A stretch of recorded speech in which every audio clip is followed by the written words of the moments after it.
खासदार ओमराजे निंबाळकर अखेर शिंदे सेनेमध्ये गेलेले आहेत. ही काही मोठी ब्रेकिंग न्यूज नाही आहे. या मागचा विषय असा आहे की जर विकास कामांसाठी, निधीसाठी, मतदारसंघातील कामासाठी तुम्हाला तुमचा पक्ष सोडून सत्ताधारी पक्षामध्ये जावं लागतंय, तर मग विरोधी पक्षाचा अर्थ काय उरतोय?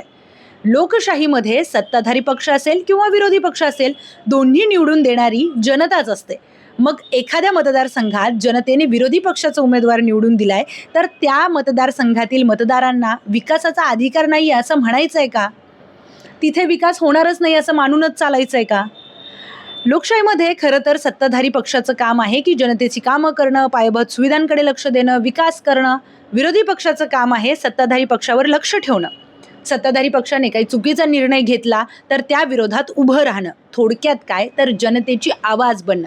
पण आता महाराष्ट्राच्या राजकारणाची जी काही परिस्थिती आपण बघतोय त्यावरून खरंच गंभीर प्रश्नचिन्ह उपस्थित होतोय की जे आमदार, खासदार, लोकप्रतिनिधी आता त्यांच्या पक्षात थांबलेत, नाही गेलेत सत्ताधारी पक्षामध्ये, त्यांचं काही चुकलं का मग? किंवा त्या मतदारसंघातील लोकांची मोठी चूक झाली आहे का? किंवा तिथे विकास कामं होणार नाही आहेत का? असा प्रश्न आता सरळ सरळ उपस्थित होतोय. बाकी तुम्ही सांगा, तुम्हाला काय वाटतंय?